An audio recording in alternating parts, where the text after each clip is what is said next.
Kalau jalan sedikit lagi, di tengah-tengah bandar terdapat sebuah bangunan yang penting dalam sejarah Vietnam. Bangunan ini dipanggil Reunification Palace. Keselamatan di sini memang ketat sebab beg-beg peribadi pun akan disken. Tempat ini merupakan gedung sejarah. Bangunan ini mulanya digunakan sebagai rumah dan pejabat Presiden Vietnam Selatan selepas kejatuhan Saigon, tempat penyerahan kuasa kepada tentera komunis Vietnam. Bilik ni punya banyak sejarah. Antaranya adalah di tempat ni lah where Vietnam was consolidated, and di mana tempat ni dinamakan Ho Chi Minh. Tak tahu macam mana rupa Ho Chi Minh? Itulah rupa orangnya. Di sini terdapat pelbagai bilik mesyuarat, ofis dan juga sebuah panggung wayang. So bila ada tetamu pula datang ke sini, untuk ni lah tempat macam the entertainment center. Tingkat yang paling atas merupakan Menara Empat Hala di mana seluruh bandar Ho Chi Minh boleh dilihat. Kerajaan Selatan ditewaskan begini. Betul kerajaan daripada belah utara telah datang. Kereta kebal ram down the gate, datang ke dalam, kemudian datang ke tingkat 4 di bangunan ini and erected their flag here. Untuk symbolize Vietnam as we know it now. 1975. Kat dalam circle tu kan, itulah tempat di mana bom pertama daripada tentera belah utara.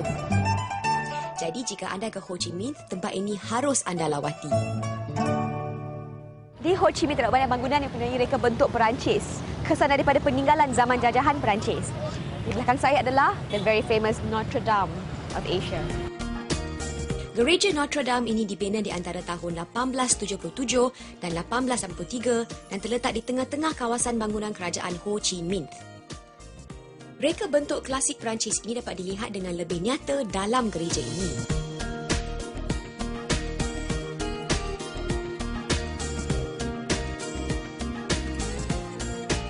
Di seberang jalan dari gereja Notre Dame, ada satu lagi bangunan yang bersejarah iaitu Pejabat Pos Pusat yang direka dan dibina oleh arkitek terkenal Gustave Eiffel yang juga terkenal dengan satu lagi bangunan ikonik di Paris iaitu Menara Eiffel.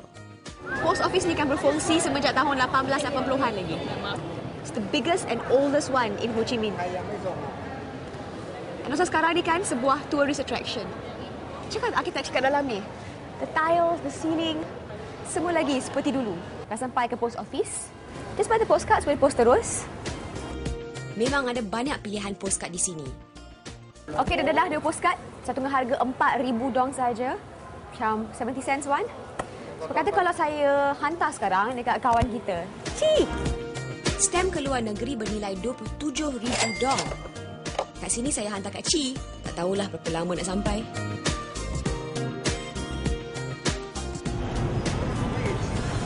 Next please.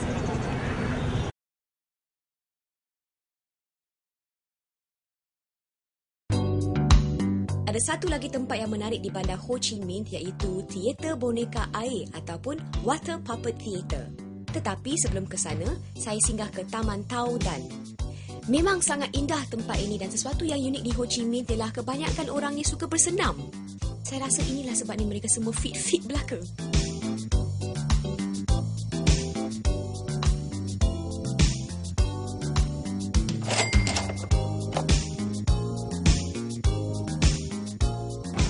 Tempat ini dipanggil Golden Dragon Water Puppet Theatre. Kalau kat Ho Chi Minh, kena tengok di sini. Sebab sebenarnya dia berasal pada Hanoi tapi dibawa ke Ho Chi Minh sebab popular sangat dengan pelancong. So the show is for 50 minutes, but I'm sure it's going to be great. Water Puppet Theatre ini merupakan suatu pertunjukan yang unik. Ia merupakan patung-patung atau boneka yang digerak-gerakkan di atas air.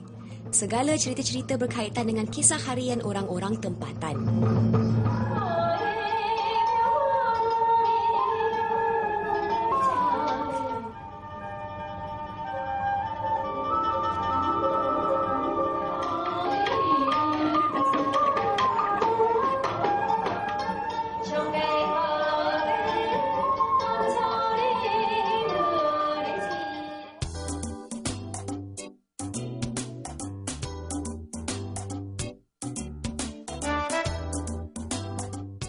Sebagai pelancong Islam kan, makanan tak ada masalah kat Ho Chi Minh.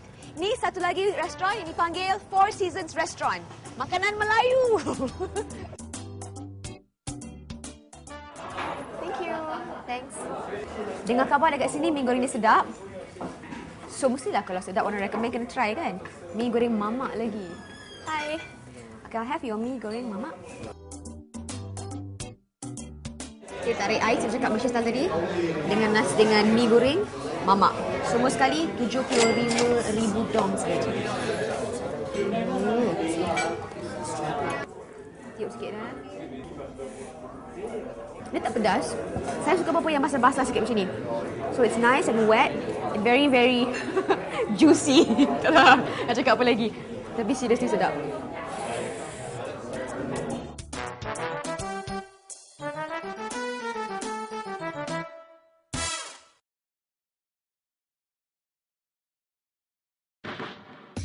Aktiviti malam di Ho Chi Minh juga memang menarik. Jika pada siangnya, semua warung-warung berniaga di dalam bangunan Bentan, tapi pada waktu malam pula, mereka akan mendirikan warung-warung kecil di luar bangunannya. Ini dinamakan Pasar Malam Bentan. Kalau tadi waktu siang, saya pergi kat Bentan Market dekat bahagian dalam. Kalau waktu malam pula, diorang buka semua stall dekat luar, dekat sekitar Market Bentan. Sini juga ada jual macam-macam, ada makanan juga. Cuma kalau jalan tu, kena hati-hati sikit sebab motor banyak yang lalu lalang. Dari pakaian, lukisan, barang hiasan dan macam-macam lagi, pasar malam ini memang macam Petaling Street, tapi mungkin 5 kali ganda. All kinds of pulut. Black pulut, white pulut, yellow pulut, orange pulut and green pulut. Okay, so nampaknya tak ada apa-apa yang saya nak beli lagi sebab relax dulu, baru first day. So hari ni kita dah buat banyak sangat benda, pergi banyak tempat. Macam penat dah, hari ni malam, kena tidur sebab esok kita pergi ke Mekong River, baby. Good night.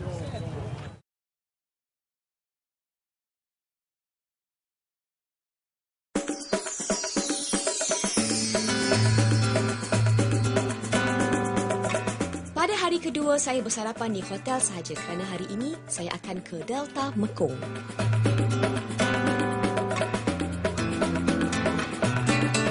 Untuk ke Delta Mekong, saya membeli tiket tour menaiki bas dari Sin Cafe Travel di tengah bandar. Sin Cafe ini telah beroperasi semenjak 1993 dan menyediakan pelbagai pakej tour yang menarik dengan harga yang amat berpatutan. Untuk tour saya ke Delta Mekong, saya bayar hanya $10 sahaja. Perjalanan ke Delta Mekong mengambil masa kira-kira 2 jam. Sepanjang perjalanan ini, anda akan melihat sawah-sawah padi yang terbentang luas serta kampung-kampung pertanian Vietnam. Bas ini akan berhenti di pusat bot pelancongan Mai Tho. Hari yang kedua, saya pergi tour on the Mekong River dekat bandar Mai Tho. So naik bot dekat sini, kemudian kita akan pergi ke beberapa tempat, a few stops.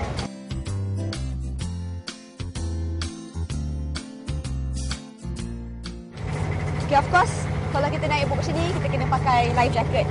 Untuk keselamatan kan? Tak sangka yang saya sebenarnya atas sungai Mekong yang terkenal. Oleh kerana sungai ini dalam, terdapat pelbagai bot-bot yang besar yang menggunakan sungai ini. Macam Jambatan Pulau Pinang pula. So menurut kata kita punya guide kan, dekat atas bot tu selalu dia zaman dulu-dulu sebab tak ada enjin, tak ada motor apa-apa. So dia gunakan mata. So dia kancakkan mata dekat depan bot tu. Dia percaya macam mata tu umpama mata seekor ikan yang boleh guide throughout the Mekong River supaya dia tak sesat. And then the other fishes pun dia anggap macam kawan. So dia takkan attack the boat.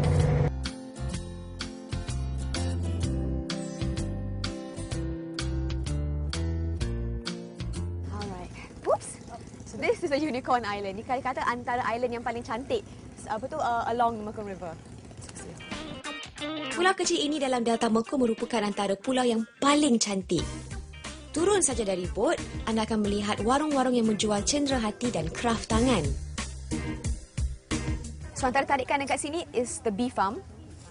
Tak lama lagi nanti kita akan try dia punya produce daripada the bee, like drinks and maybe honey itself. Sini yang popular longan honey. Macam honey dengan perisa longan sedikit kan. Saya juga sempat cuba madu terus dari sarangnya. Talk about fresh, man. It's so good. Di sini anda akan dihidangkan dengan teh panas yang dicampurkan dengan bee pollen. Memang berkhasiat dan dikatakan bagus untuk mengubati hati kita. Oh my gosh, this is so good. Sedap gila. Tak cukup minum, saya pun membeli sedikit untuk bawa pulang. Thank you. 60,000, right? 60,000 dong. So beli bee pollen kan? Kalau anda sini tak boleh pun, kita sayang pula. Dia ni kreatif kan dengan dia punya produce. Macam dengan coconut, dengan kelapa dia boleh buat arts and crafts. And then dia buat alat-alat dapur, dia chopsticks. Everything. Dia boleh tabung untuk budak-budak. Tak coins, and then bila dah penuh dah, bila akhir tahun, dia pecahkan kat bawah ni je. It's for massaging. Massaging what? Massaging my shoulders. No. My nose. Yeah, no. Really? Seriously? I was just joking. Yes. It's a nose massager. Okay, next leg of the tour, kita naik ke boat untuk ride along the canal. Tour ini turut membawa anda meneroka aliran-aliran paya bakau yang menjadi jalan air penduduk di sini. Jalan air ini akan membawa anda terus ke Sungai Mekong sekali lagi. This canal sebenarnya asalnya digunakan oleh penduduk di sini untuk transportation. Dan kemudian dia transport produce, transport buah-buah, transport apa saja yang nak dijaja. Dan sekarang untuk pelancong pula. Wow. Dia punya angin yang paling sedap sekali. This is really cool tau sebab kita boleh rasa kehidupan penduduk along the Mekong River. Apa yang harus selalu hari-hari nak pergi beli apa-apa pun kena naik ni juga. You know, so we are going on their main transportation. Susah. Kayu ni sebab dia punya ni yang berat. Tapi kat depan tu, yang antik depan tu tengah mengayuh. Kita tak ada apa-apa je. Malu je kita. So, tak apa, kita buat macam kita kuat.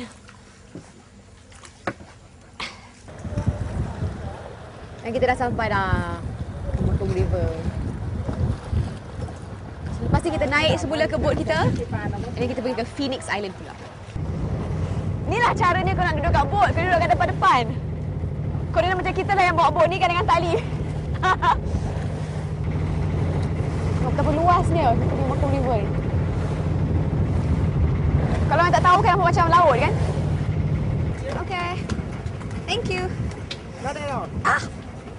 Phoenix Island juga dikenali sebagai Coconut Kingdom dekat Mekong River. So this is the factory. Jom tengok cara dia buat coconut candy.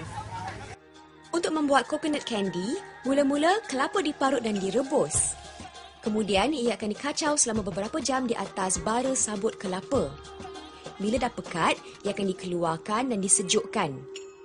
Candy ini dimasukkan ke dalam acuan dan akhir sekali dipaketkan. Kilang candy kelapa ini turut menjual pelbagai jenis gula-gula dan produk berasaskan kelapa. Sabun kelapa. Jaga kulit dan untuk rambut juga. Okay, so I'm going to get one coconut candy. This is 20,000? 30,000. 30. 350, okay. Destinasi seterusnya dalam tour Delta Mekong ini akan membawa anda ke tempat yang agak pelik. So dekat Pulau Phoenix pula, ada temple. Temple ni special sebab it's called a Temple of the Coconut Monk. Ceritanya monk ni sebenarnya dia wujudkan agama dia sendiri dan dia duduk sini dan dia hanya makan kelapa sahaja. Amazing. Memang pelik kalau anda baca tentang Coconut Monk yang sebenarnya. Dia pernah juga bertanding untuk presidensi di Vietnam dan cuba bayangkan kalau dia menang. Presiden Vietnam digelar Presiden Coconut. There's a crocodile farm here juga. Daging ni boleh dimakan, dia punya kulit dia. Dia buat bag, tali pinggang. Jadi selepas 2 jam menjelajah Delta Mekong, tour saya pun berakhir. Pastikan anda pun ke Delta Mekong bila ke Ho Chi Minh.